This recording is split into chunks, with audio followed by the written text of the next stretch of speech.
So there's a couple of pulsing Xenas back there. You can see one's all closed up for whatever reason right now. Those are frags soon to be going bye-bye. Just too many for my tank, really. My green star polyps are, you kind of see the little knobs on there. They're really starting to overgrow the rock they're on, so I moved them out here to keep them from spraying onto any other rocks in my tank. Those little feather duster my wife picked out. One of the very first additions to our very first reef tank, actually. And he's actually, I guess you can say that's his tail or whatever. He's lost that a couple of times and grew it back. Just be gone and slowly start coming back. I'm not sure why, but that's what he likes to do sometimes. See, I got a snail back there on one of my power heads. Of course, my clam, millipora. Just a new tang. Added him just a few days ago. So far, he looks like he's doing pretty good. I've had really bad luck with tangs, so we'll see how he holds up. My last one, after 4 days, he just disappeared, and about 3 days later, I found him all eaten by crabs. So I'm not sure what happened to him. He's still a little skittish, but he's getting better. Let's see what we got here. Some candy canes I just picked up last week. A toadstool with some really long polyps on it. Some those green star polyps that actually came off of this mother colony over here, spread on their own. I believe this is a scroll coral.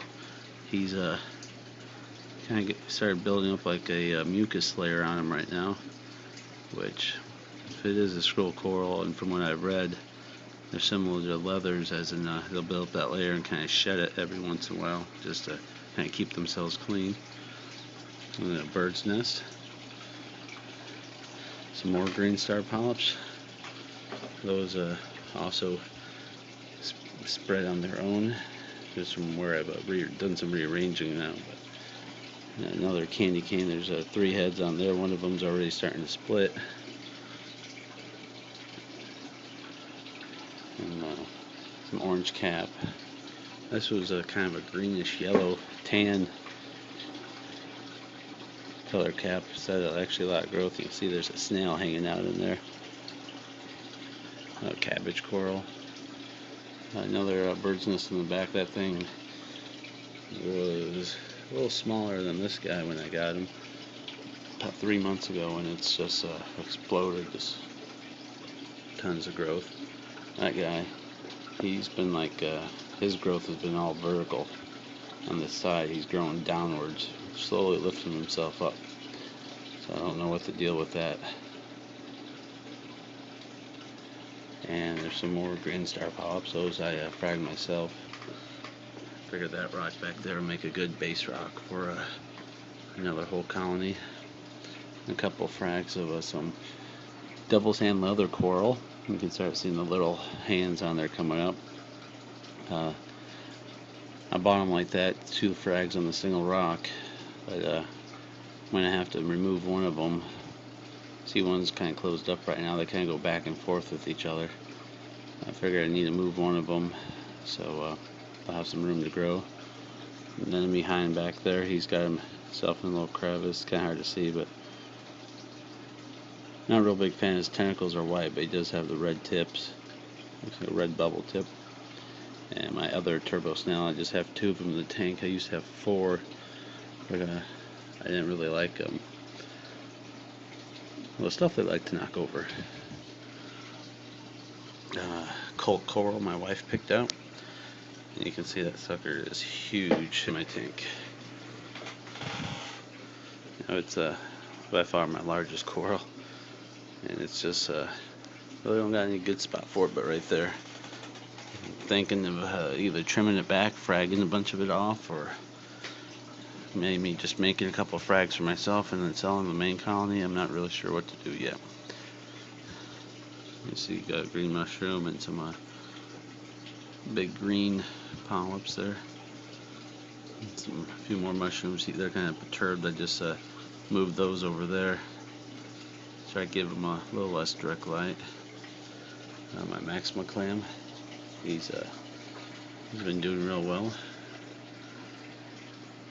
A couple small snails in the back. Those are those Cirrus snails. I really like those a lot. They don't seem to really bother anything. And trumpet coral, which just a two-headed frag I bought, and both those heads are now starting to split. There's my devil's hand, which he was all opened up a little while ago, 20 minutes, half hour ago. Polyps all extended, but closed up on me.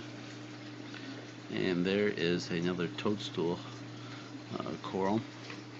And that one, some really nice green polyps on it. Snail, some more pulsating xenas. This started off as one little frag of pulsating xenas. I have this set of them here, set on the rock, and those other two frags over there. Some more candy cane corals, some zoos, firefish, six-line rasp, yellow tang. I also have an algae blenny. I have a small green clown goby who likes to hide in the colt coral. And you can't really see him, but he's down in the bottom there, just that little spot. Can't really zoom in. This is a cell phone camera, so not the best options on it. And you can see pulsating xena that came actually on this rock when I bought it. And then some frog spawn. Got some nice real colorful red mushrooms back there. You can see some copera growing back there. And of course, there's my tiger watchman goby. This is his little corner he hangs out in. My wife thinks he sits there so she can watch him on the computer, since the computer's right next to the tank here. But he just likes that corner and picks up all sorts of stuff out of that horrible algae growth. This rock, it's a single rock, 22-pound rock. When I bought it, had some hair algae on it.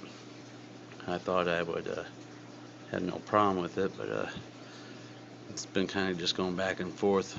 It starts dying off and then grows right back, dies off, grows back. So I'm actually going to be installing a phosphate reactor next week. I've already have one on order, and as soon as I get here, I'll install it and we'll see how that works. I think that is going to be my major culprit. I actually did install a refugium after I got this rock and noticed my hair algae wasn't disappearing. But I've had my refugium up and running now for about 2.5, 3 months.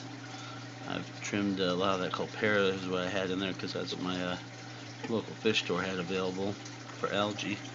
I've trimmed a lot of that back a couple times, and still growing like crazy. So there's plenty of nutrients. I do use RODI water for all my top offs and wire changes. But I tried to rearrange. I had it built up a little higher in the back. I was trying to bring it down and move everything a little bit lower in my tank. I'm running a 12th bulb T5 setup, which I noticed in some of my mushrooms, no matter how well I try to keep them shaded, it's just too much light. This is a very bright green mushroom, which it's still growing. You can see there's several little polyps there, but awfully faded. And my bird's nest in the back was a much darker, similar color to this, but it looks like it's also started to fade. So I'm trying to cut back on have a little more options in where my lighting is. So there it is, just a quick tour of my tank, and